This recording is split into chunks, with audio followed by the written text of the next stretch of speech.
You are listening to the Marc Guzman podcast experience.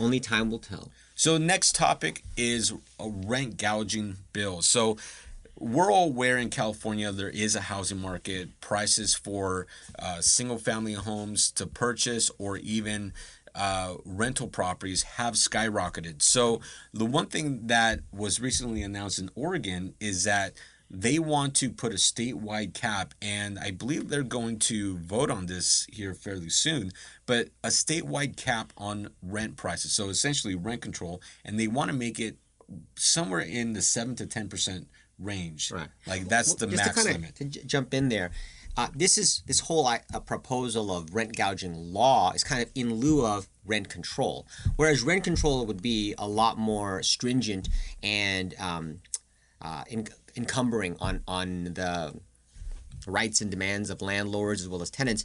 A rent gouging law, it seems a little bit more that happy balance or medium, just from what I've been able to read of it so far.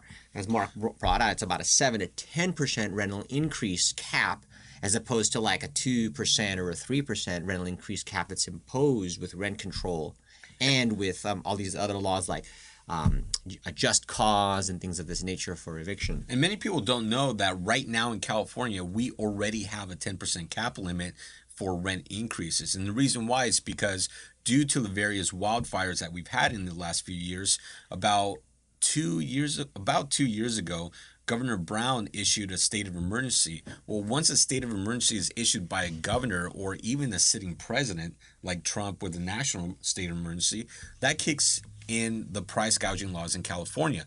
What that says is every industry, including rental housing, is capped at 10% increases. So if you're renting a property for $2,000, the most you can increase it is by $200, the 10%. And that's within any 12-month period. So that already exists. Many people don't know that. And it's been like that for the last almost 2 years. The big difference right now is that moratorium or is due to the fact that we have a lot of natural disasters, so that it does have a set time limit and will eventually go away, whereas the rent gouging law would be permanent. Which is set to go away on May 31st of 2019. Once that disappears, now in California, as long as you're outside of a rent control jurisdiction, you would be able to raise your rents above 10% with a 60-day notice. And basically business just goes back to normal.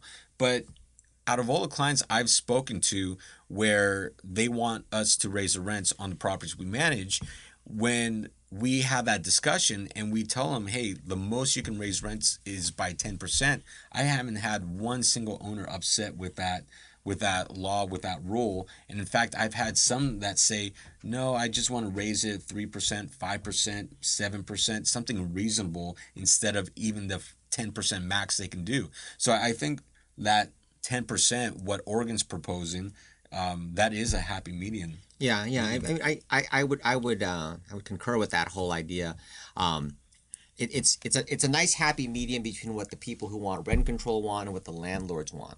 And just to kind of put things in perspective, there's a thing called loss to lease, and that's the difference between what fair market rent should be and what you're actually getting.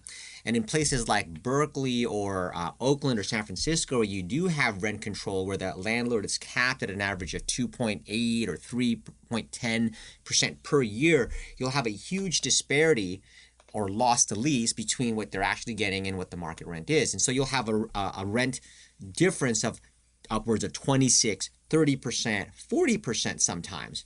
And so in prior years before rent control occurred, you would be able to jump all the way to that higher number, whatever a fair market would be if there was no rent control, provided that the tenant decide to stay. Now, the tenant always has the right to move out, and the landlord in prior markets where these laws didn't exist would do so under the risk that they'd have to put somebody new in. But if you're a savvy landlord and you know that there's a huge demand, you have a large waiting list, they would be willing to make those large increases because it was not against the law. Now,